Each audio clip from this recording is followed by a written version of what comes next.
Krishnanagar station পৌঁছে আমরা টোটো করে চলে যাচ্ছিলাম। প্রায় 1 ঘন্টা লাগলো আমাদের পৌঁছাতে মায়াপুর ইস্কন, যেখানে পুরো আমরা সর্ষে ক্ষেতের মধ্যে দিয়ে 60 টাকা বিনামূল্যে আমরা পৌঁছেছিলাম মায়াপুর।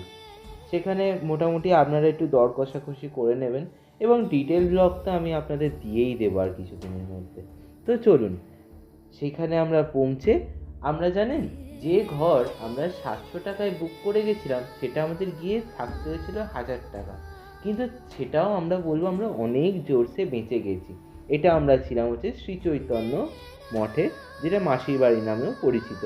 একদম 4 তলার ওপরে নতুন নতুন ঘরে আমরা ছিলাম। তো চলো, সেগুলোর ডিটেল ব্লগ দেখতে হলে চ্যানেলটা কিন্তু সাবস্ক্রাইব করো। আর পরের পার্টে আসছে ইস্কন, যেটা হচ্ছে মায়াপুরের মেন অ্যাট্রাকশন। তো চলো, ততক্ষণের জন্য টাটা, বাই বাই।